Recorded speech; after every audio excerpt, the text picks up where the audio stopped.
I'd like to call this meeting to order. The September meeting of the Bryan Board of Education. Please join me in the pledge to the flag. I pledge allegiance to the flag of the United States of America and to the republic for which it stands, one nation under God, indivisible, with liberty and justice for all. Good evening on this warm September day. Rob, will you please call the roll? Emily Ebal. Here. Cindra Keeler. Here. Tom Lingvai. Here. Ryan Miller. Here. Glenn Newcomer. Here. Thank you. You have in your packet the probably the August meeting minutes. Are there any additions or corrections to those? If not, I will entertain a motion to approve the minutes. So moved. Tom, second please. Second. Glenn, please call the roll. Cindra? Yes. Tom? Yes. Ryan? Yes. Glenn? Yes. Emily? Yes. Thank you. Now's the time we have reserved for public participation, and I know that there's at least one lady who would like to talk. So, Scott, if you could please stand up, say your name, and I'm address- Scotty Miller. I talked to Diana and Mark about book bag situation that I thought was a little, I think, For our clarification, can you talk about exactly what book bag situation? well, I thought taking away book bags and bringing in cinch bags was a little escalating on the fact that nothing was brought to anybody's attention, at least not parent-wise. There's a lot of parents out there that went out, purchased book bags before knowing that book bags weren't allowed to be, brought to school or used between classes. Now, Mark said that students could use it before school and after, but the whole point of having a book bag is to try to lug material from one classroom to the next. And I know sometimes kids do, as we did discuss, that they do have time, they just got to find the time to manage it from going from classroom to classroom. Now, the reason why I'm here today is not to discuss any more about book bags, but at least for the simple fact that something should have been said prior to just the first day of school. Because a lot of people, or a lot of parents have went out and wasted money on book bags that kids were supposed to utilize in school, not before or after. And Which building are your kids in? What's that? Which building? The high school. Okay. But, I have a friend that spent $100 on a book bag for her son from, freshman to seniors to being a senior, and now she won't get to utilize, or he won't get to utilize that book bag now because that money has been wasted. I mean, to me, I feel like the money is wasted. She feels like the money is wasted, and there's other parents that, have felt the same way about the whole issue anyways. So I think that something should have been at least sent out to parents, have been spoke of or spoke to them about it. So. But you said you've talked to both Mr. Berry and Mrs. Savage Yes. regarding this matter. Okay, thank you. Any other questions or comments? How was that initially communicated? Or how was it supposed to have been communicated on that policy? We have a mailing that goes home at the beginning of every school year, and it was communicated in the back-to-school mailing. And we also have a registration day prior to the start of the school year, and that's where we actually issued the cinch bags and communicated with students and parents the expectations of the use of bags during the school day, knowing that it was going to be a change, just to get the word out and allow students and parents to start to prepare for that on the first day of school, and that way they had the ability to know what our expectations were coming into the school year. And again, when did that mailing go out? I can't quote the exact date. About- Early August. It was in August Early though? August, prior to Okay. a month to 6 weeks in advance of the school year. I know Jackson, my oldest, is an 8th grader, and he got a cinch bag. Did every student in that building who was subject to this got a cinch bag, correct? Or we Yeah. distributed one to every kid as well? Correct. Okay. I know my son brings a cinch bag and a backpack full of stuff every day to school. I mean, he's got gym class and some other things that he uses them for. To haul around. I have not had the opportunity to ask him how it's working with him Right. getting stuff. I He's know. not complained about it in the week or so we've been in school. I know my daughter has complained about it. It's very uncomfortable. several of her friends, and I talked to some of the high schoolers, that it is uncomfortable for them because cinch bags, are for lighter objects, not just for heavy objects, and the strings do, wear into them. But, I didn't know that it was in the mailing. If it was, I guess I didn't read that. Me being a busy parent as it is, it's hard for me to try to keep up on that. But I think if parameters were set for the book bag, like, a size, maybe a smaller book bag, a messenger bag or a laptop bag could have been, something that may have been stated.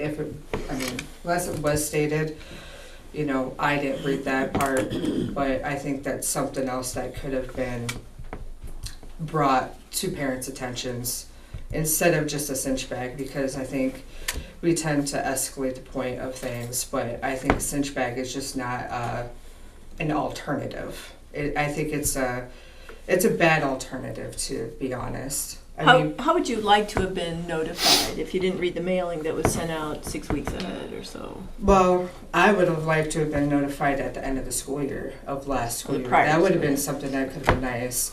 Could have told every But in student. a mailing or? Yeah, in the mailing, because I actually would have read that. If it was a single letter, that to me, I would be able to read that faster than having to go through every pamphlet and just sign the papers and seeing it that way. So I think quite often we struggle with the most effective way to communicate policies or changes in Right. policies with parents, and so I guess that's what I would be interested in, again, is what's the best way to communicate with parents so that the message gets out, because we want to make sure that people are informed, that they have time to make the appropriate adjustments. right. Well, in this day and age, a text message actually would probably be the greatest thing, but we don't have everybody's text message. Well, it's tough, and people change phones, Yeah. and we do some of that with Yes. instant messaging. But yeah, so it's a challenge. putting in a pamphlet of papers, to me, I'm just seeing what I need to sign and hurrying up and signing. I know, so and one can of the get things on.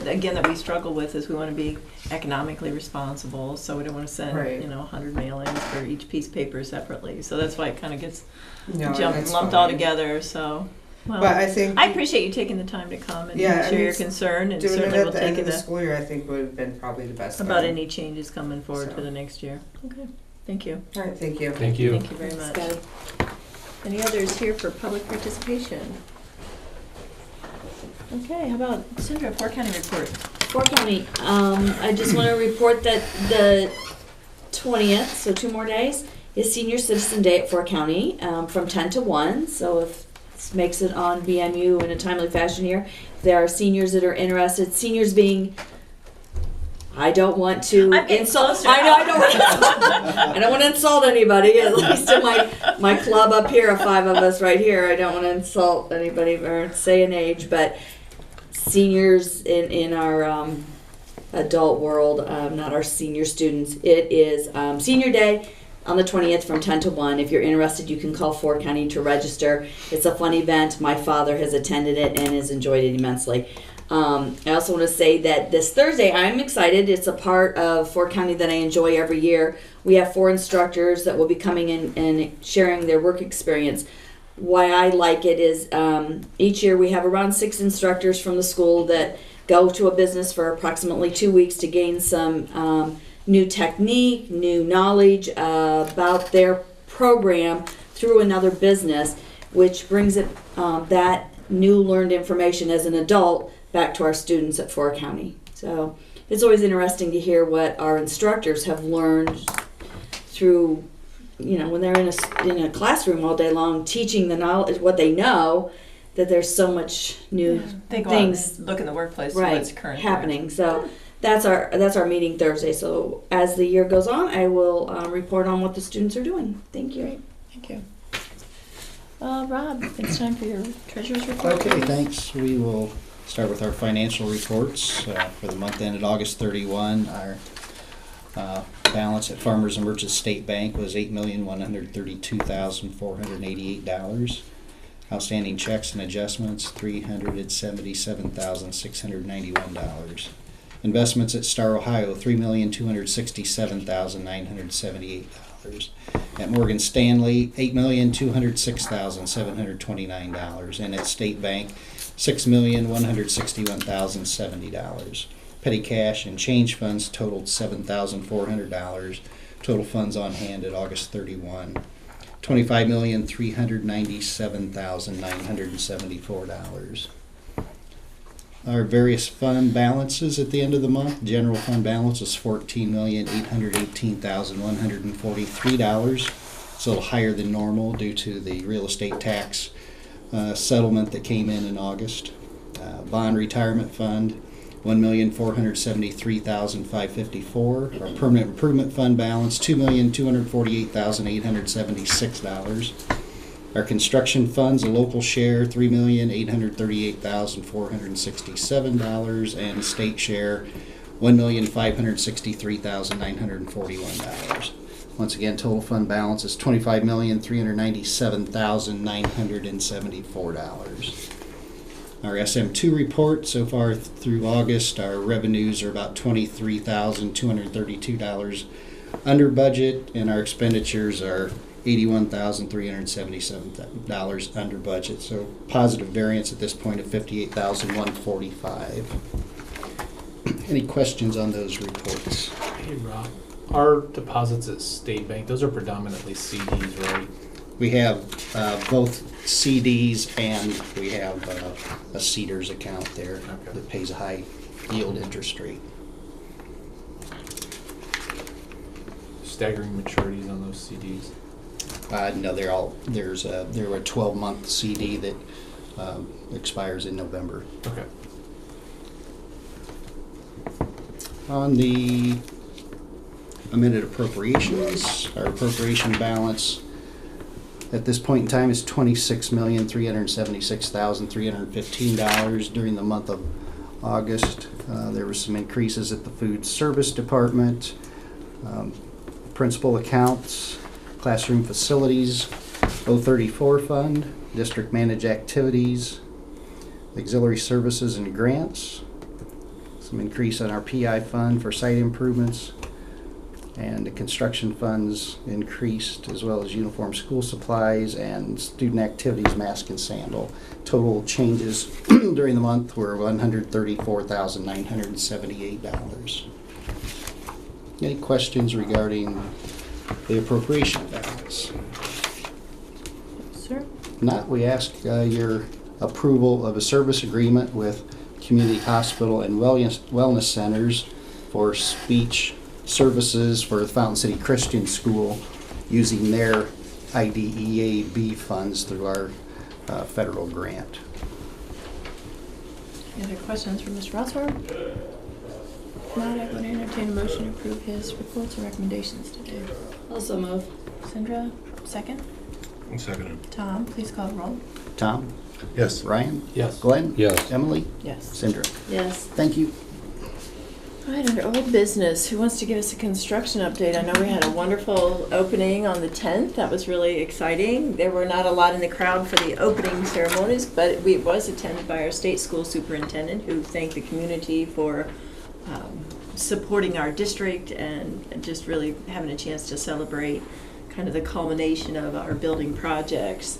But I knew that there were, I think Diana said, 250 to 300 people that came in to tour our buildings. So that was really a great thing. So anything, Tom or Diana or Glenn, that you would like to add to?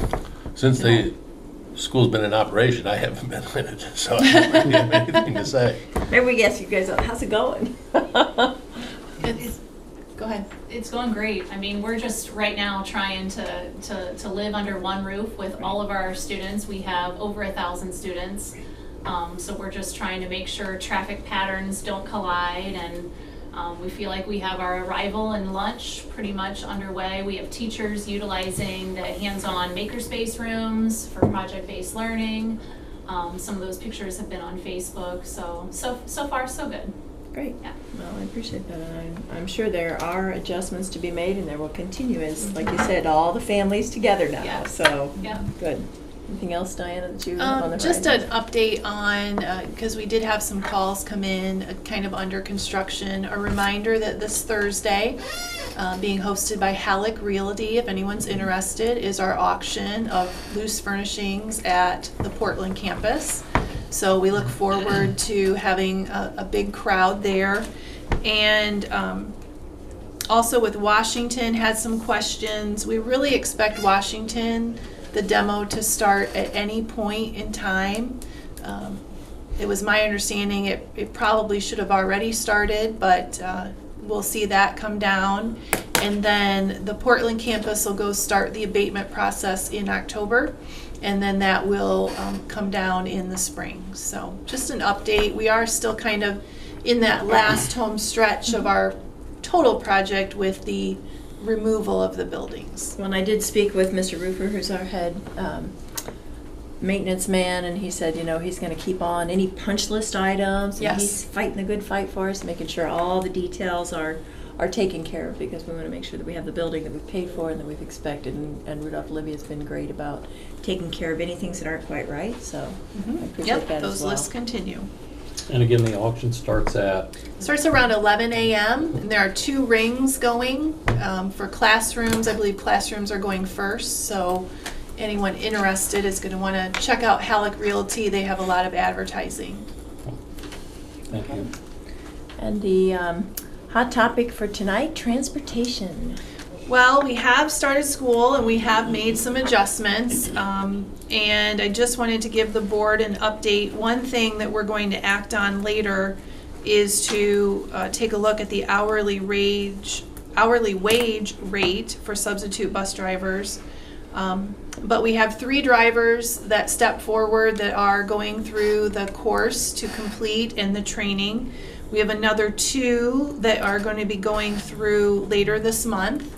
And we're hoping, we're crossing our fingers, but we're hoping that we will be able to re-implement busing in our zone in mid to late October. So as soon as we get those drivers completely trained and they pass their test, we'll take a look at implementing those. So we're looking forward to being able to do I that. would just say, anyone who thinks driving bus is easy, ought to sit through the course and drive a couple of routes. Well, and we're still looking. So Yeah. if you're interested in driving, we'd love to talk to you. It's not just having a CDL, but it's having the specific endorsement though, right? Correct. It has to be a bus endorsement, and you have to be able to drive the bus and manage the kids. That's a tough call. Yes. So any other questions in regards to transportation? We'll have some, assuming this all plays out, we'll have some further communication Correct. between now and Assuming when that all happens plays with out, the- we plan to contact the parents when their route is re-implemented so that we can get them pick up and drop off times. And wherever those stops are gonna be Correct. and whatever. Okay, Correct. perfect. Thank you. And part of transportation, what about the traffic flow? Is that all getting, Gets better Smooth out. every day. okay? Parents are, I was out there Becoming- observing today Good in the observer, pickup, and it was 16 minutes from the time the first student walked out the door until the line was empty. So for 1,000 students, that's Pretty good. not too bad. so what message would you like to give to parents to even speed it up or make it even more efficient? Just do not park along the curb. If you're along the curb, do not get out of your car. Keep things moving and be aware of what's around you. Drive a little slower as you're pulling out. We're starting to see a little bit of kind Hurry of up. Indy car or NASCAR, whatever is your favorite. Yeah. Um, Yeah, if you want to get out and walk to the school building to We have pick a up your parking child, lot park in the completely parking available. lot. Don't park in that curb lane. 'Cause Correct. that was happening a little bit, I think, at And the still beginning. is. There's a few that are getting out and just waiting for their child. No, if they're That's- waiting, they need to get in the that's a parking moving lot. lane. Yeah. And we've Karen reached out to other elementary schools to see what maybe we're missing that we could do to make it better. So we're gonna talk this week about some tweaks. Okay, good. And Thank you.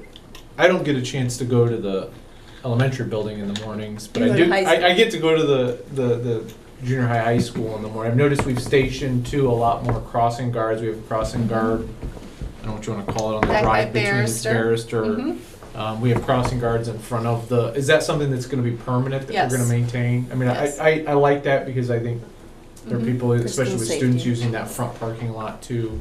To some extent, people crossing during drop-off times, I know in the morning. Yeah, the one thing I know that people were worried about was the cross traffic.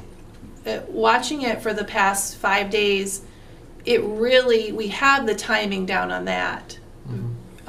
Because the cross traffic from students coming in or students leaving is once all of our elementary students are secure either in the building or out of the driveway. So that's been a pleasant thing to see. One of the concerns I have is that I've noticed this last week that there are students at the end of the day are walking east on County Road C, Okay? and they're walking on the road. And actually, when I was traveling down that road, I had to come to a complete stop because there was oncoming traffic in the other lane, and the students were walking clearly down the road. If I would have had my cell phone handy, or more handy, I would have taken a picture of the students that are doing this. But Mark, if you could instruct some of these kids not to walk down down the road. They're clearly on the road. It's not safe, and I'm just fearful that someone's going to get hit. So, I don't. Well, and ask parents to Where are take, the- care with their children. They're walking beyond the high school, walking east on the road, Which right? would be Fountain Grove, this Mhm. road right here. Okay. So just monitor that. I believe if I just know that it's very dangerous, what I saw. So just monitor that if you could, please. Yep, absolutely. Thank you. Let us know. I know I see a lot of kids walking through behind the school out to Barrister, walking through the grass and stuff there. And this time of year, it's not so bad now, but as it gets snow in winter too, I know we've talked about putting a sidewalk in. We have quotes, it's In just that. wasn't able to get installed before school, but we will have them. They're working on the design right now. Okay. And those sidewalks will go, again, where? There's one that will go from Barrister to the student parking lot arts entrance, and there's one that will go from the middle school, high school front of the building over here to the field house. Uh-huh. And then we're looking at a third one that will go east and south along the tree line to Fountain Grove Drive. Okay. Again, a work in progress. Mhm. We finish up A these lot of final things to details. discover and address with a new building. Okay, thank you. New business, Mrs. Savage. So under new business, you see we have a review of policy 2413, which is in your packets. Career advising, as it states in the policy, we are required by law to review our career advising policy at least once every 2 years. Make it available to our students, our parents, our custodians, our institutions and district residents, and post it in a prominent location on our website. So the one correction, or it's actually an addition to letter A, number 1, grade level examples that link schoolwork to one or more career fields. It says that we offer the Junior Achievement Program at grades 6 to 8 and grade 10. In actuality, that program has expanded. We now offer that to grades 1 to 8 and in the high school. So that is a revision and an addition. We still offer a career exploration CLEP courses in grades 9 to 12. We've also added a required 7th grade career exploration course that every student takes. We do grades 6 and 10 career exploration units. We have internship opportunities, which are expanding this year with some new partnerships we've been able to develop. We still host our College and Career Readiness Day for all grades 9 through 12.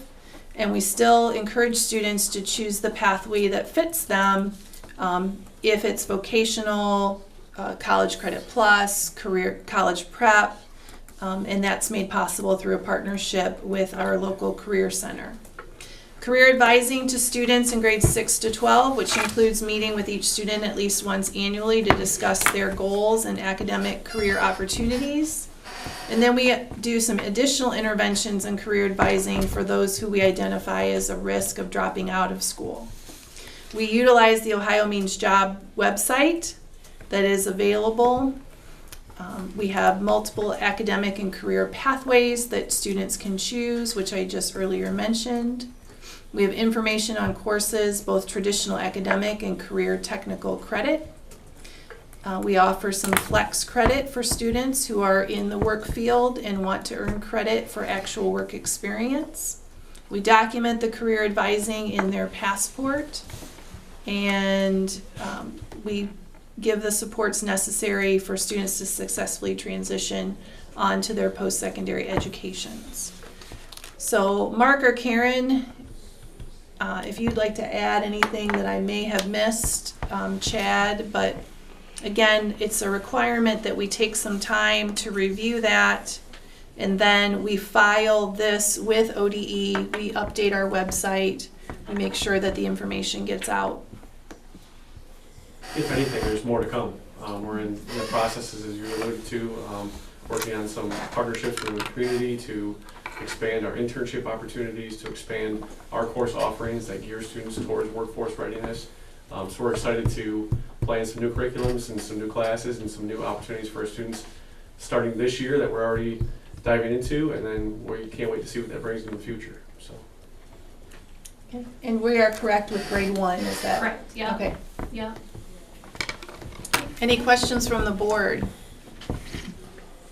It sounds like you're hitting it. And this is just what we, I mean, like to Mark's point, I mean, we do more than just what's Yes. in this too. I mean, Mhm. this is just the basics of what we're saying. This is Correct. what we offer. Correct. We I mean, I can, know we do the, I'm cramming, I'm drawing a blank on it now, the interviews with the students where the students Yes. go out CEO with the Wednesday. CEO Wednesday and some Mhm. other Day. things that are career readiness and career advising type correct, functions too. correct. Okay. Emily, as president, can we get a motion so I can make the changes with the junior achievement? And again, that would be that we offer it in grades 1 through 8 and high school. Sure. So, what is, when you say 1 through 8 and high school, what is, so one, wouldn't that just be 1 1 through 8 and 9 to 12? 12. Wouldn't that just be grades 1 through 12? Well, not every student in the high school chooses to take those classes. offer it. We offer them. But 1 they through don't- 8 gets it all. 1 through 8 gets it all. 9 High through 12, they school- would have to elect it. Correct. But again, the way this reads is the program is offered at grades 1 through 12. Okay, Then we it's, can- it's we can do it offered at then. all grades in theory, Mhm, correct? True. It's a And little that's the different. way It's a this little is different worded. format. Yeah. But yeah, we can do that. It's almost required at 1 through 8 is what you're saying, and it's offered at, I mean, Yep, no, we can leave it at offered, because like you Okay. said, a lot of this we do go above and beyond what's listed. okay. Okay, so I would entertain a motion to approve the change to 2413A1, indicating the junior achievement program is offered from grades 1 through 12. So moved. Second? Second. Thank you, Ryan. Thank you, Glenn. Please call the roll. Brian? Yes. Glenn? Yes. Emily? Yes. Cindra? Yes. Tom? Yes. Thank you. Under administrative recommendations, I would ask the board to act on raising the hourly wage rate for substitute bus drivers who are not otherwise employed by the Board of Ed as regular employees. To the rate, shall be at the rate of 0 years of experience on the approved salary schedule and entered into the Board of Education and OPSI, and that would be effective 9/12 of 17. And we had previously offered a substantially lower sub rate for Correct. drivers, and in order to kind of encourage drivers, we're going to offer them the base rate that we pay our regular drivers. Correct. Any other questions? A motion to approve that change, please. So moved. Tom, second? Second. Please call the roll. Glenn? Yes. Emily? Yes. Cindra? Yes. Tom? Yes. Brian? Yes. And finally, under administrative recommendations, we're going to ask that the board formally recognize our 4 district support organizations, our Bryan Athletic Boosters, our Bryan Music Boosters, our ABC Academic Boosters, and our Bryan Elementary PTO. Again, this is coming out of Columbus as an annual requirement that we approve those as our recognized booster organizations, and then we ask them in cooperation to submit some paperwork for us for the state auditor. I would say our schools would certainly look different without these booster organizations because they provide a lot of enrichment and a lot of enhancement to our athletic programs, our music programs, academic, and just general support of student activities, reading, playground equipment, all kind of things. So I certainly would love to have a motion to recognize these support organizations. So moved. Tom, second, please. Second? Glenn, please call the roll. Emily, Yes. Cindra, Yes. Tom, Yes. Brian, Yes. Glenn. Yes. Thank you. And then next, we received word from the school attorney that he would like us to pull at this time the quitclaim deed and the conveyance statement. There are some questions that were not yet finalized, and so we will be bringing this back to the board. It's for the Lincoln property. This is for the Lincoln property. There was an issue with the original surveillance. Rob, you've been helping out on this, So one so. of the parcels, the legal description wasn't matching up as the tax map office at the engineer's office reviewed it. like so 100 years ago. So they're doing some Like additional before work. the school They was gotta go built. with the metal detector looking for pins out there. They surveyed it once. Now we have to improve the legal description. So Okay. So we'll So we will wait pull to see that. that. Under personnel recommendations, with deep regret, I ask that the board approve resignation for the purpose of retirement for Jane Whistler, administrative assistant and EMIS coordinator, and that'll be effective December 31st of this year. Resignation with regret of Dawn Spielman, pre-K 5 lunchroom worker, effective August 18th. Dawn relocated out of the area. 1 year limited teaching contract for Elizabeth Koval, elementary music teacher, bachelor's A1 salary schedule with 3 years experience. Elizabeth comes to us from the Findlay area. Transfer Aubrey Dixon to pre-K 5 AM duty, 1-on-2, aide PM duty, 8 hours a day, effective 9/14. Transfer Teresa Keller to preschool classroom resource dismissal aide, 2.5 hours on Mondays and 4.75 hours Tuesday through Friday, effective September 12th. Transfer Sandra Huffman to pre-K 5 lunchroom cashier, 3.5 hours a day, effective 9/6.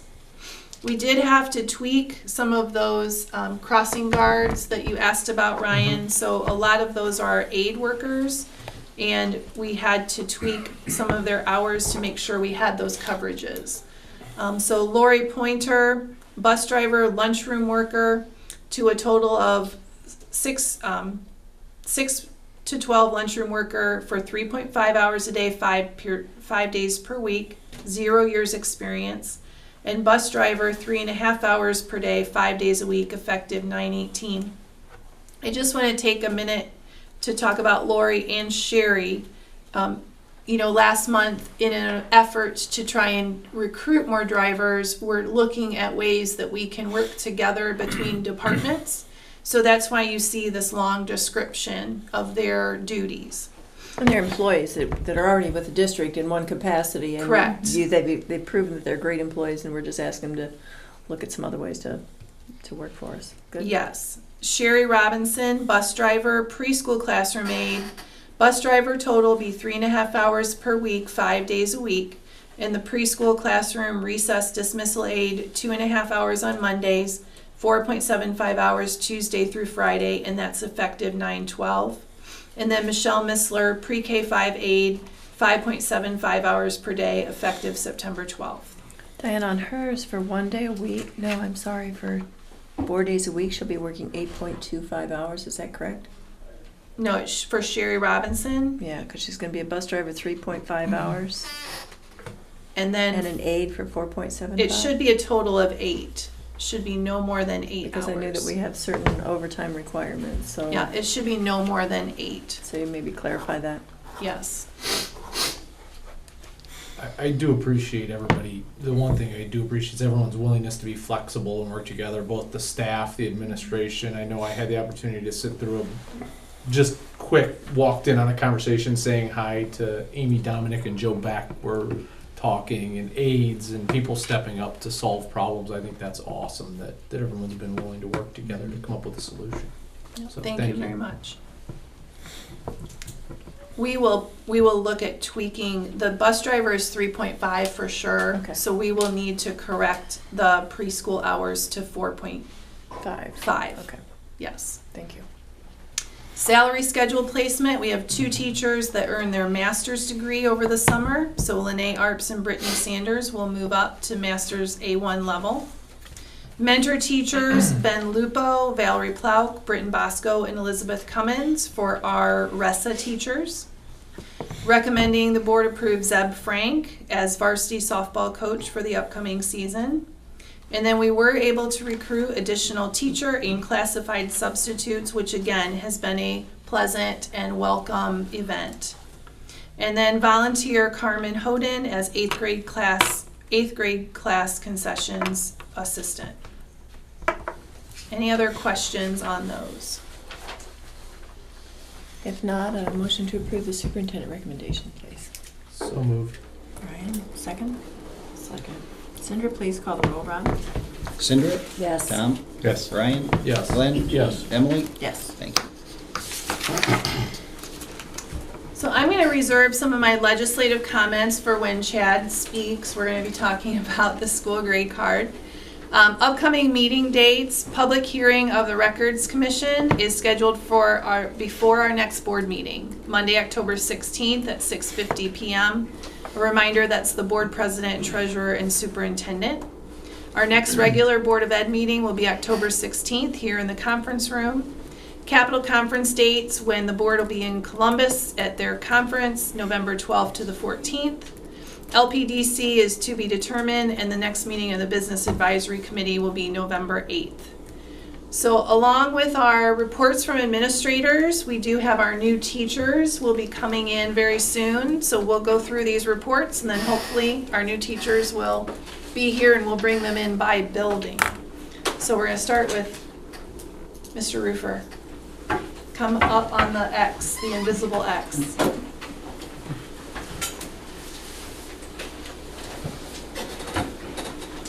Mr. Bass, I'm gonna let you go last, so just a heads up. Because we're gonna just. Because we have lots to talk about. Good evening. Just kind of an update on all the different programs we got going on right now. Girls soccer's off to a 3-3-2 start. They continue their season tomorrow with Continental. They go to Continental. Boys soccer's at 3-5-1. They're going to be at Napoleon on Thursday. Golf's hit a pretty good stretch here. They've won their last 2 tournaments at Napoleon, and then the one that we hosted last weekend. And their league tournament is actually this week. They'll start sectionals next week, so they're kind of wrapping down, getting towards the end of their season already. So volleyball's off to a real good start, 8-2. They went down to Bath last week or this Saturday and won 2 out of 3 down there in a pretty competitive tournament. So they're off to a real solid start, and they're at Edgerton tonight. Girls tennis off to a pretty good start as well, 14-3. Kind of highlights there is they had a doubles tournament. Basically, you have 4 doubles teams at play. That was not this past weekend, the weekend before, and they swept that. So they're off to a real nice start, and they're at BG tonight. Cheerleaders, we just had a pep rally. Mr. Rary kind of ran the show there.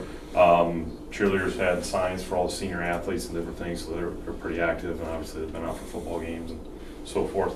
Cross country, their last meet at OG, boys were 10th and girls were 6th, and then they travel to Van Wert this Saturday. And they're kind of getting towards the end of theirs too. It won't be long. They'll be heading to the district. Football had a nice comeback win Friday against Swanton. Currently 2-2, and we got a big one going to Wauseon this weekend. So hope to see a lot of people over there. We'll have pre-sale tickets Thursday and Friday from 8 to 3 in our office. So.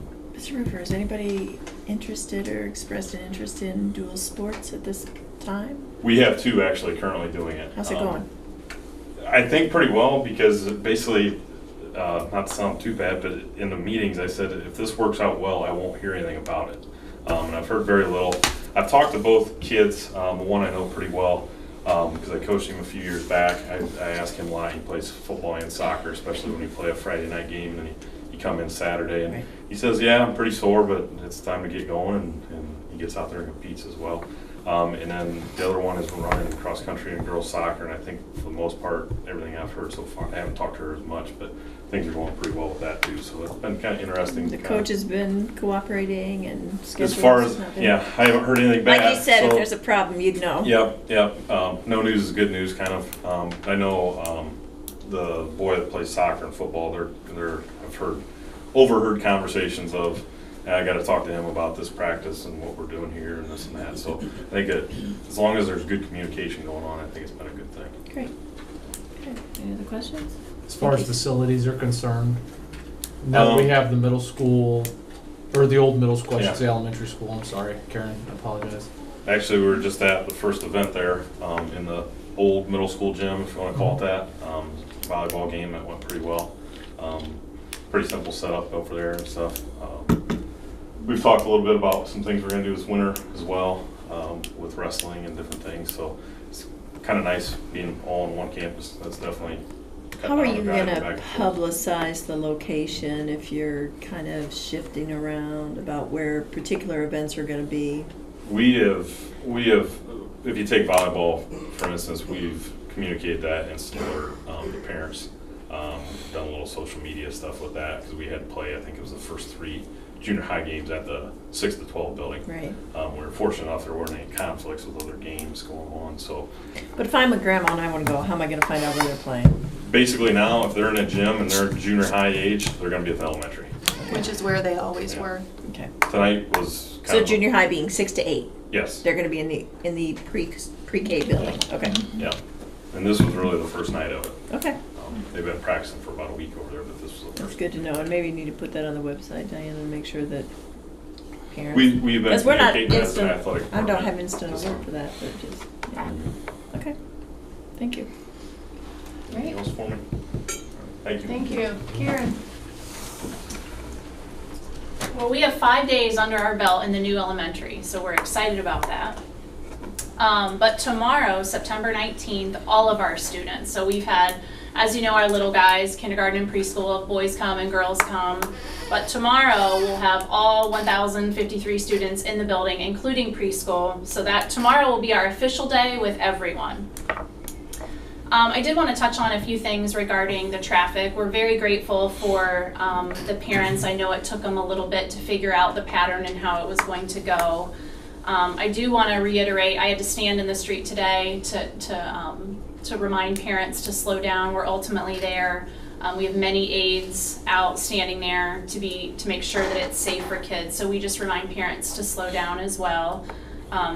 The curb side is a continuous line, and so I wanted to reiterate parking is in the west lot, and parents can feel free to come and park there and pick up their child if they wish. One change that we've already made, and we're continuing, like you said earlier, we're continuing to observe and watch and make changes where we see fit. And we are making a preschool change. The PM preschool parents will be parking in the west lot and coming in to get their child. We just felt that was the safest, and that's something that we had changed. We also had a crossing guard at Center Street, and we noticed on the first 3 days we had 2 students and then 4 students and then 2 students again on those first couple days. So I did contact those parents to let them know. We watched to see where the majority of the traffic was coming from, and that it's coming off of Center Street, but they're turning into it's not a straight across from Greystone, and we felt the need was more where the traffic from 6 to 12 in our building was intersecting, so that crowd is of about around 25 to 30. So you're moving that guard to the more busy intersection, that makes sense. Yes, and we did that on Friday, and then we did that today, and that seems to be where the majority of students, because ultimately we want them to be safe. But I did contact the parent that had 2 students crossing, and she also agreed that she wanted that crossing guard where the majority of the students were. Good. But I did tell this parent that this crossing guard, if she sees their children, that she's more than happy to walk them across the street. So in October, I can't believe we're almost to October, we have set our grade level meetings to discuss our September STAR data. We do have a mandatory STAR testing window that starts today, so every student in our building will be tested using the STAR system, and then those results will be talked about at our October grade level planning day, ways to utilize that data, and then ways for that to help the students and the teachers grow. October 6th, we have some of our third grade students visiting an educational visit to Pokagon. They've done that every year. The students look forward to that. We also have a Touch a Truck event. It's put on by our PTO. It's Saturday, October 7th, and that is a fundraiser for our PTO. All money goes back to our students and staff. We are going to have the police department, the fire department, machinery. I'm not sure if Mr. Lingba, you were contacted. We do have some backhoes. I talked to Life Flight today. So that we're looking forward to that. But that is Saturday, October 7th. It starts at 2 o'clock. What do they get to do? Life Flight? They're gonna fly it. Oh, it's, well, I would have signed up for that. we have organized all of these machineries, I guess Yeah. you would say, and then parents or students pay $2 to come in and get their picture taken on some of these items. I might be so, in. There you go. Yeah, and that's for boys and girls at Bryan Elementary. We have on October 17th, we have our Bryan Elementary school pictures on October 17th. And then we just set the dates for our fall third grade reading guarantee, which will be October 25th and October 26th. Thank you. Mr. Rary. All right. We too had an awesome start to the school year. What a difference a year makes just in familiarity. Students, staff, it's just been a tremendous start to the year. It's been a lot of fun, and it's actually fun to see the students back in it. It was a long summer with just the adults, so we needed the kids back to keep us fresh. So we're glad to be back at it. But just wanted to thank everyone. As we noted earlier in the board, we did have a change with one of our policies and procedures with students now keeping their large backpacks in their lockers. We made a change over the summer months to take the locks, the combination locks off of all the lockers, which now opened up the opportunity to keep all of those items that they were lugging around with them throughout the day now in their locker. And just a huge thank you to our students and our staff for making that accommodation. And we anticipated it would be like a 2 to 3 week transition period to get used to that, just to get students used to being in the groove, to finding out when they need to stop by their locker. But by day 3 of the school year, last Thursday, we had about 100% of our students have figured it out. So kudos to them. And In class on time with their in stuff? class on time with their stuff. So it's been great, and a huge space saver in the hallways, in the classrooms, in the common spaces like the cafeteria. It's just been very refreshing to see all that space and not all the bags laying here, there, and There's a lot everywhere. of clutter. That was the logic Accommodate. behind it. Exactly. Clean up the clutter. Exactly. Yep. So, and they are allowed to, as we noted, we gave all of them a cinch sack. We always promote to them if it's that we gave them or something similar, because we know there's 8 gazillion brands of different smaller bags out there, so carrying cases. So we've seen them all. We've seen a whole variety, and students have accommodated very well. So it's gone very smooth. So huge thank you to them and for making that adjustment. As Mr. Bassett's going to be talking to you about, I know I won't steal his thunder here, but we did get back at it with our staff, so having the opportunity to focus on teaching and learning. One of the things that we've done when we first got back is we started to really dig into the test scores, the data that was released over the summer, which is now evident on our state report cards. And we spent some time with our staff. We broke down by department, really seeing how our students performed by each standard on the tests. So we sat down with math, science, social studies, English. We had administrators and counselors working with staff, working on ideas on how we can anticipate where we're going next. Because what we're going to be doing is we're going to take the data that was utilized or that we gathered from the state tests, and then we spent all year last year making common assessments. And what that is an assessment that so if I'm a 7th grade social studies teacher, all 7th grade social studies students take that assessment, and it's all based on the standard. So now we're going to be able to take the data that we gathered from our state tests last year, and we're going to implement these common assessments this year, and we're going to see by standard how are our students learning. And we're then going to be able to see, are they growing in this area? Do we not need to spend as much time diving into this criteria? But hey, we're a little weaker here. Let's spend more time focusing on this topic within these classrooms. So our teachers have done an outstanding job. Great conversations are really flourishing from this. And I know we're going to be continuing to work with the test scores that Mr. Bass is going to talk about here and move forward with that. Couple calendar items real quick. We have school pictures this coming Monday, and the big homecoming week is next week. So you're going to be seeing lots of information about dress-up days and the fun that comes along with homecoming week starting next week again. So, and then it concludes with the big game on Friday against Archbold, and then our dance on Saturday night. And last but not least, because October's right around the corner here, we do have our Ready, Set, Relax scheduled for October 2nd. It's a Monday, so in conjunction with Community Advocates for Healthy Families, we're going to be promoting that, and we encourage our students and our student body and our community to have a day at home with their family. So, thank you. Thank you. And Mr. Bassett. Good evening. So state report cards were released this past week. Last month we talked about indicators met, how we scored on achievement tests, but we really didn't have anything to measure ourselves against. We just saw our scores in isolation. So if you look at the achievement component, I'm just going to kind of go through the 6 metrics that make up our report card. Again, we don't get a district grade this year. That doesn't get released till next year. The state has held that back for the last 2 years because of the change in testing. So an achievement on the state report card, we are D. If you look into that, that is the indicators met, how we directly scored on state tests. And I'm going to venture to say we're not the only one having this conversation across the state, because if you look at it statewide, the indicators met, passage of the test, 80% of the districts in the state of Ohio were an F. 90% were a D on just indicators met. We went up in 13 out of the 23 tested areas. We were above the state average in 17. Our performance index increased, but we're still at a D range. Chad, what is an indicator? What is indicators met? What is that? Okay, indicators met is if you're going to take the 3rd grade test, 3rd grade reading test, you're expected that 80% of your kids will be proficient on that test.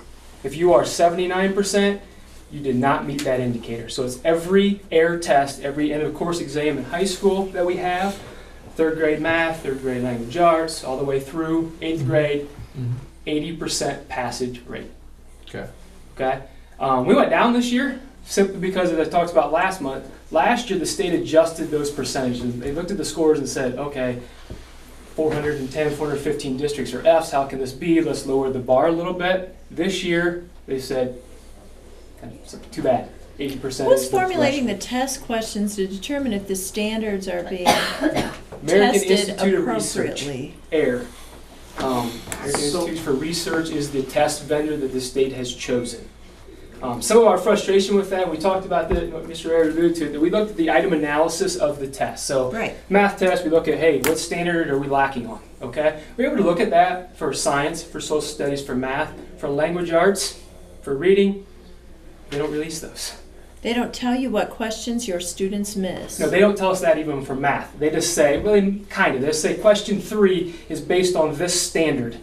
And 60% of your kids missed the question. What did that question look like? They don't know. say, this is a question, No. and here's how many of your students missed it. So how can you assess? So we try to look at trends and standards. So if you're looking at the math test and you see, okay, number sense. Wow, we scored really low on these 5 number sense questions. We need to look at how we're going to teach number sense a little bit differently. Or if Mrs. Cox taught number sense really well and look at her kids, they scored, how are you teaching it? So that's the kind of conversation we're having. But I'll be honest with you, there's some guesswork of what those questions look like.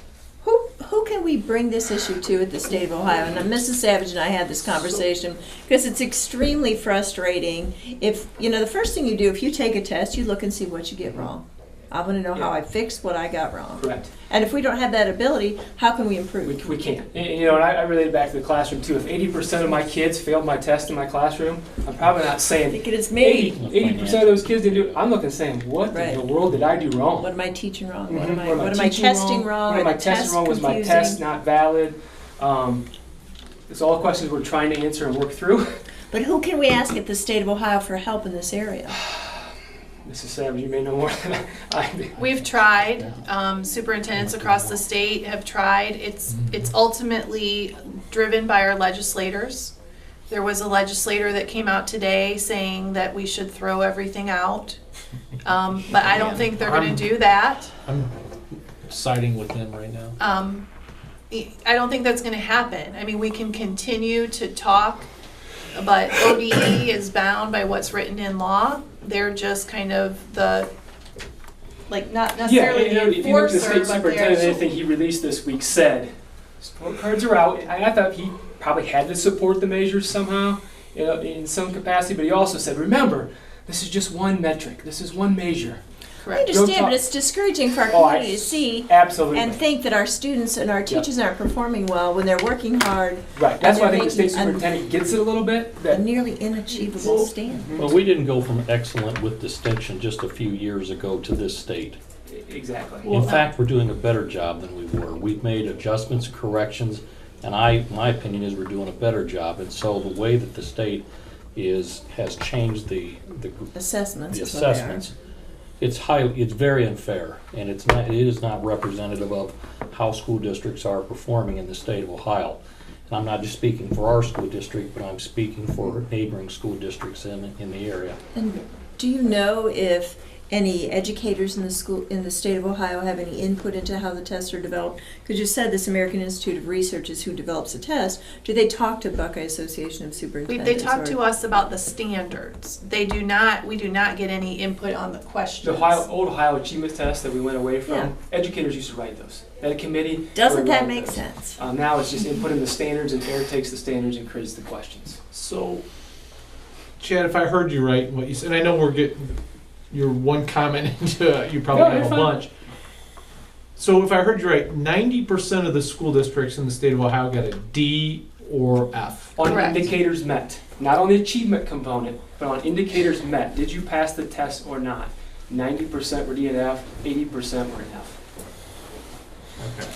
So on the achievement part, then overall achievement, We were a D. what is that? So that's made up of your test scores, so your indicators met, and also a thing called performance index, okay? So performance index is you take all of your scores and all of those tests, and there's 5 categories that a kid can achieve, right? Advanced, accelerated, proficient. The percentage of your kids that scored in those range get a number attached to them. So if they're proficient, you take your percent proficient times 1. If they're accelerated, you take your percent accelerated times 1.3, 1.6, and then below that mark is 0.6 and 0.3. Okay. That gets added up to a score. And that's your performance index score. So it's directly, again, Directly related to that directly test. related back to the achievement test. So it's a different way of Just looking another at way it. to beat you on the head. But we received It's the the C same. rating there. Correct. So I'm looking at what is, yeah, So when we talk to Glenn, teachers I about have that, a we friend talk else. about we get a So- higher score by moving kids up a designation. So it's taking that kid that you know is just going to be proficient. Okay, we can let them go, they're going to be proficient, right? We want to move them up to accelerated or advanced so we get a higher score for that. It's supposed to be designed so you teach all of the kids and move them up, which I don't disagree with at all. But again, it's tied directly back to that AIR achievement test. so, and which is going to bring me to my next comment, because I've got the mailer at home with my son's Mhm. scores on it, and it showed, where his scores were, it showed where our district score was, and then it showed the state average Yep. score. And I don't know, what I can't answer, and I don't know the answers, is in Jackson's case, for example, I'm not going to use his specific score, but I'll say, on the ones I saw, our scores were better than the state average on Absolutely. all the ones that I saw. Is that true? 17 out of 23. 17 out of 23 were better than the state average. 17 Correct. out of 23. A couple of those that we were below the state average, but honestly, are some end of course exams at the high school. We had like 6 kids test in one area. Okay. That's pretty tough to get, To get a good average. My frustration with this is that if we're, as a state, and maybe this is a conversation, and I apologize profusely because I would have loved to give the state superintendent a few words. If I'd have been at the elementary open house, I would have made time for that. I apologize, I couldn't have been there, but I don't understand what we're hoping to achieve with this. I can't fathom in my mind what the state of Ohio thinks we're achieving with this, what we're accomplishing with it. I don't get it. And that's I wish what I had that answer as well. that's the conversation I want to have with, Well, or figure out to have with somebody in class. I understand their goal is to hold school districts accountable to giving them funds, and us not just wasting money, and I don't feel like we are. And to your point, we clicked on the financial data, which is up there, and you look at where our spending patterns are, and you can see all that information in there. And I think we do a very good job of that. So I don't know what we're getting. I don't understand it. We're spending millions of dollars across the state to get crap, frankly, in my opinion, from the state. Ryan and I are sitting up here, we're both looking at the report card and we're digesting some of the data that's out there. And there's so much data there. There's so many different ways that you can analyze it and try to come to some rational conclusion behind this. But at the same time, you're asking what we're trying to achieve with all this. Unfortunately, in my opinion, the legislators are trying to legislate performance. And for some reason, they can't do that. It's very obvious. For all the years that I've been on school board, we've done a very good job in this district, and I would trust that the community knows that we're doing a good job. We can't have the success rate for our graduating seniors year after year for the dollars that they are earning through scholarships and be doing a poor job. We can't be a magnet for the area and attract students with special needs if we weren't doing a good job. We wouldn't have an increasing open enrollment in our district if we were doing a poor job. I think the word's out there that we are doing a good job. It's just very unfortunate that the way that the report card, the matrix, that the way their benchmarks or the way that they're evaluating it, that they're coming out the way that they are. And for me, if you said that 17 out of the 23, we are better than state average, well, that just confirms the fact we are a better than average school district. And I think that's the way I would like to view it, is just to say, we are doing better than average. We're an above average school district. We can say that with confidence. And at the same time, when we look at how we're performing financially, we're being very good stewards with the taxpayer dollar. And I would like to add in at this point, when we were brainstorming about the construction and what did we want, we went to our community, and remember, they talked about a 21st century learning environment where we concentrate on more than just this grade card. We concentrating on putting out students that are ready and equipped to be successful in the future that lies ahead of them. And so we've said then, and I think we need to be reminded of that the report card, it is a progress measure. It is a way for us to check to see how we're doing. And I would agree with you, and I would ask, that we delve into that a little bit more about being above the state average in 17 areas and improving in 13 areas. But remember that we're here about the whole child. Sure. And that's what we're about. And I think that's why, Glenn, we're attracting and seeing some initial success. It's just frustrating because we know that all of these things, we know that we're working to improve the student, that we're working to teach the whole child, and then to kind of get beat over the head because they're giving them tests that are not even written by educators. It's frustrating. And you answered my question, is the problem lies with the legislators who've given these contracts, again, millions, maybe billions of dollars, to these error assessments. So that's where I need to focus my attention as far as asking for some answers about why are you doing this to districts that make 80% of them fail. Right. And one of the other measures is gap closing, and we're an F. And gap closing is how your subgroups perform on these tests again. And we struggle with students with disability. We have a large population. We are kind of that magnet for special needs. And those kids are supposed to pass at the same rate as kids that don't have a disability. And we struggle with that. We've been talking about that, of how to improve it. We haven't found that magic solution yet. Those kids are growing. I can tell you that. You can walk into some classrooms and see those kids from this week to the end of school year. They're making some progress. This doesn't necessarily show on a test. Another kind of frustrating one I'll throw out there, K-3 literacy, we're a B. We're teaching kids to read, which to me is fundamental. Right. Doing a great job there. Our progress is another one that I'm just going to kind of vent on. That it's very frustrating to me. We're a D in progress, which is our value added. And I had a lengthy discussion with the Office of Accountability on this last week because I'm looking at our reports, and I looked at it at the elementary and I looked at it for the middle school, high school. And the elementary has test scores on it, value-added scores for 4th, 5th, 6th, 7th, and 8th. And the middle school has middle school, high school has 6, 7, 8 high school. So I called the Office of Accountability and said something's obviously wrong with our report. We don't have 6th, 7th, and 8th graders in our elementary building.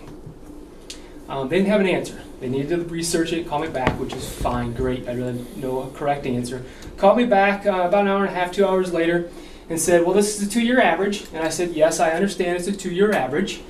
He said, well, it has to do with, ODE told us to take the middle school IRN number for our elementary. That's their reporting number. That's the reporting number. All of our scores are still attached to that middle school IRN when 6th, 7th, and 8th grade were in that building. So there's a different divider for each of those scores. And I said, this isn't accurate then. And his answer to me was... So for 3 grades, we get a 0. Yes, yes. His answer to me was... That's pretty simple. Yes, it is inaccurate. And I said, well, what do we do? He goes, well, in 2 years, this is direct quote, in 2 years, it will correct itself. That's a horrible answer. I know. Except that they'll change the test how many Exactly. times in 2 years. And I did check with Because some they've neighboring changed it how many districts times so in the far. 4 county area that have been in the same boat, and I asked them, did this happen? They have a Is change this- of configuration in the grades in that Yes. particular Yes. school. Is this really happening? Like, to me, I couldn't rationalize it, and they just both told me, talked to 2 different districts, they said, yes, and they're right, in 2 years it'll be accurate. And in the meantime, we Who's just... the boss take- of the Office of Accountability? If history Who's is there any- for it? Mary Ann Motley is the head of Office of Accountability. Who's That's the not head of what I her? thought. State Superintendent. If history demonstrates anything, that 2 or 3 years from now, it'll be different. I know. I mean, this all started, as I recall, back in like 92, 94, somewhere in that time frame, about 20 odd years ago, with the, what was it, the Ohio graduation test or whatever they had to take. They started at, what, 8th grade or something like that. And it seems like every 2 to 3 years, just as districts would start to get a handle on exactly what they were teaching to and testing to, things would change. And I don't know, I think I've counted 6 or 7 or 8 different testing models that we have used over the last 20 plus years. And in each instance, seems like it has always changed, and Diana just alluded, or Mrs. Savage just alluded to it. You've got a congressman down in Columbus saying, let's just throw the whole thing out and come up, and we haven't even, we haven't really got our feet wet Yeah, yet. and we're trying to figure You're it trying to out. get a There's a handle. lot of tax dollars going It's, into this effort. it's a demonstration of the insanity of this. Glenn has made the point earlier, just the in-house metrics that you use demonstrates that we are making progress. I guess maybe it doesn't satisfy him at the state level, but you have to take some comfort in the fact that we're making progress at a local level. Right. You guys are leading me right into everything, because the next one is graduation rate. Yeah. We're getting kids to graduate. Who sets the graduation requirements for schools? Local boards of education. Just saying. Curious. But now it's starting to become tied to state tests as well, so they're taking that over as well. Prepare for success. This looks at ACT scores that are remediation free. We're a C there, and we tested every junior last year. I think that's it okay, or honors diploma or an industry recognized credential. And it is frustrating. We're telling our teachers, we know our teachers are frustrated by this too. They don't like looking at this data. I've told them, a couple teachers, we're beating ourselves up a little bit out, but it's also an opportunity. It's an opportunity to look at what we're doing and to see where we can make improvements at, see where we can help kids grow, and we'll keep trying to figure out this test and see where. Mr. Bassett, thank you for your analysis of this and your continued commitment to addressing this for the students and the teachers. And I guess what we'd like to see is, when you come and do your report every month, let us know what you're doing in this area of how are we addressing this particular area that you and your staff have determined to be an area for improvement or an area of deficiency. Yeah, we started that at the high school level, this grade level. Sure. Next couple weeks, we're going into the 3rd and 4th grade team meetings, and we're going to look at the very same thing. Look at item analysis. Yeah, if you Is have, there any if any of your trends there? teachers want to come and talk to us about it, because obviously this is not our area of expertise, but we'd love to hear what they're doing. And we certainly, appreciate their efforts as well. Any other questions or comments? Lance, we beat you up pretty good. Yeah. Thanks. We would like to take this time now to introduce our new staff that are here. So if Mark and Karen, you want to step out and get your staff and see who wants to go first. That's insane. 80% of that. So each 80% enough. That's all right. Each year, we like to wait until September to bring in our new staff members and celebrate a little bit with them and allow the board a chance to meet with them. So we're gonna see who made it. We'll bring them in by building. You can just line up right there. We're gonna get your beautiful faces on camera. Can we introduce? Yep. All right. So, well, this is our awesome pre-K to 5 and some of our amazing 6 to 12. So we have Tracy Lamberson. She is one of our 4th grade teachers. So we're excited to have her on board. Sarah Vashall. I'll have you wave so everybody knows. Sarah Vashall is our social worker pre-K to 5. And we have Lauren Lockwood. She's one of our intervention specialists. And we have Crystal Lockwood, no relation. She is our director of director of special ed pre-K to 5. And then Sarah Novalchuk, did I get it? Close. All right. One of our intervention specialists. Callie Thiel is at St. Pat's, one of our intervention specialists. Zeb Frank, welcome. And then we go into Mr. Aries. Yep, so at the 6-12 level, we have Mindy Kepler, who's teaching 6th grade social studies. We have Brad Eichhoff teaching middle school PE, and Matt Dominic teaching grades 7 through 12 science. All right. Welcome. Very much. Welcome, and we're gonna ask you to stick around a few minutes for a picture. And we also have cookies and refreshments. That's the best part. So following the meeting. The whole night. All right. Okay. Thank you very much. I don't know that we have any other business. I'm not aware of any other need for executive session. I would entertain a motion then to adjourn for cookies. So moved. Glenn, second please. Second. Ryan, please call the roll. Tom, Yes. Bryan, Yes. Glenn, Yes. Emily, Yes. Cindra. Yes. Thank you. Thank you all.